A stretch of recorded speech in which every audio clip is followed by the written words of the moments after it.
గొర్రెల పంపిణీ స్కామ్లో ఈడీ దూకుడు పెంచింది. ఈడీ అధికారులు పశుసంవర్ధక శాఖ ఆఫీస్కి వెళ్లారు.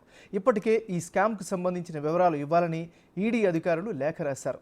అటు ఈ స్కామ్పై ఏసీబీ కేసు నమోదు చేసింది. ఆ కేసు ఆధారంగా వివరాలను కోరింది.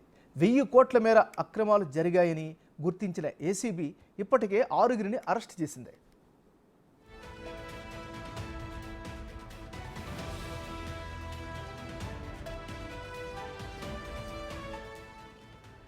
మనం బ్రేకింగ్ న్యూస్ చూస్తున్నాం. గొర్రెల పంపిణీ స్కామ్లో ఈడీ దూకుడు పెంచింది. ఈడీ అధికారులు పశుసంవర్ధక శాఖ ఆఫీస్కి వెళ్లారు. ఇప్పటికే ఈ స్కామ్కు సంబంధించిన వివరాలు ఇవ్వాలని ఈడీ అధికారులు లేఖ రాశారు. అటు ఈ స్కామ్పై ఏసీబీ కేసు నమోదు చేసింది. ఆ కేసు ఆధారంగా వివరాలు కోరింది.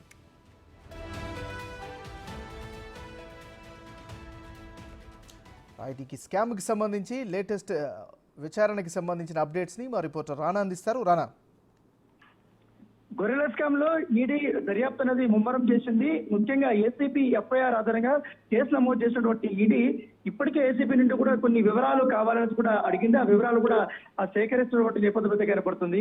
ఎఫ్ఐఆర్ తో పాటు స్కామ్ సంబంధించినటువంటి సమాచారం మొత్తం ఎంతవరకు, ఎన్ని కోట్ల రూపాయల వరకు కూడా ఈ స్కామ్ జరిగింది అన్నది కూడా ఏసీపీ అధికారులని ఈడీ అడిగినట్టుగా మనకు సమాచారం ఉంటుంది. ఇంకా చాలా వరకు డౌట్స్ ఉన్నాయి కాబట్టి ఈ పశుసంవర్ధన శాఖ నుంచి కూడా మాకు మరింత సమాచారం కావాలని కూడా ఈడీ ఇప్పటికే వారిని లేఖ ద్వారా కూడా అడిగినటువంటి నేపథ్యం అయితే కనబడుతుంది. ఎందుకంటే దాదాపు ఇది 12,000 కోట్ల రూపాయల వరకు కూడా అప్పట్లో స్కీమ్ అనేది గత ముఖ్యమంత్రి కేసీఆర్ కూడా ప్రకటించిన నేపథ్యంలో దీంట్లో చాలా వరకు కూడా 1000 కోట్ల రూపాయల వరకు స్కామ్ జరిగిందనేది కూడా ఏసీపీ అధికారులు కానీ ఈడీ అధికారులు కూడా భావిస్తున్నారు. దాని తగ్గట్టుగానే వారు పూర్తి ఇన్ఫర్మేషన్ తీసుకున్న తర్వాత కూడా రంగంలో దిగాలని కూడా వారు భావించినట్టుగా తెలుస్తుంది. ప్రాథమికంగా ఇప్పుడైతే 700 కోట్ల రూపాయల వరకు అక్రమాలు జరిగినట్లు కూడా ఏసీపీ గుర్తించింది. కాబట్టి ఈ 700 కోట్ల రూపాయల వరకు ఎవరెవరు ఎంతవరకు ఇన్వాల్వ్ అయ్యి ఎంతవరకు కూడా పంచుకున్నారు, దాంతోపాటు కేవలం 700 కోట్ల రూపాయల వరకే స్కామ్ ఉందా, లేకపోతే దాదాపు పోలీస్ అధికారులు భావిస్తున్నట్టుగా 5,000 కోట్ల రూపాయల వరకు కూడా స్కామ్ జరిగి ఉంటుందనేది కూడా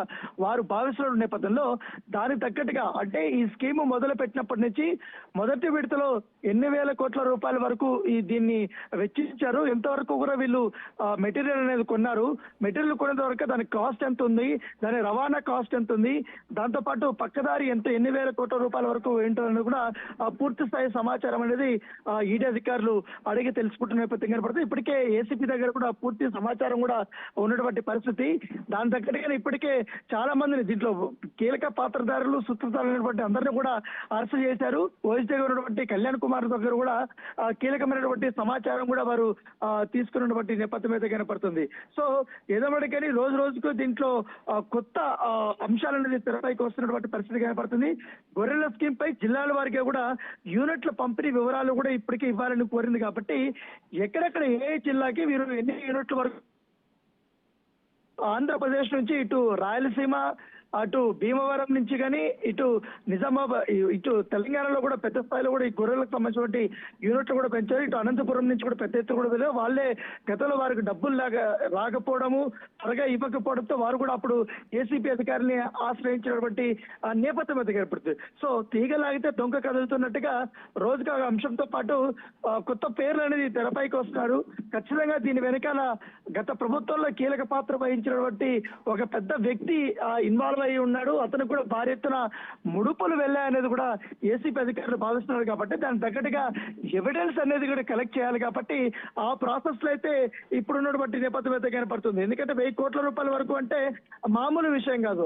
దాంట్లో పాటు ఇప్పటి వరకు ఏసీపీ అధికారులు 700 కోట్ల రూపాయల వరకు వారు అఫీషియల్ గానే వారు ఈ స్కామ్ జరిగిందనేసి కూడా చెప్తున్నటువంటి నేపథ్యం కనపడుతుంది. సో ఏదోమటికని దీనిపైన పూర్తి స్థాయిలో విచారణ జరుగుతుంది. కాబట్టి కాసేపట్లో పశుసంవర్ధన శాఖకి దగ్గర కూడా ఈడీ అధికారులు కూడా రాబోతున్నట్టుగా మనకు సమాచారం ఉంది. ఇప్పటికే దానికి తగ్గట్టుగా పేపర్ వర్క్స్ కూడా అయిపోయింది.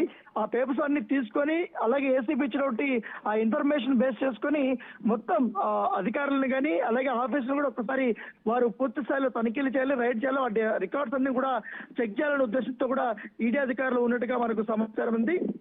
దాని దగ్గరగానే మరి కాసేపట్లో అక్కడికి చేరుకోబోతున్నారు ఏమన్నారు. Thank you Rana.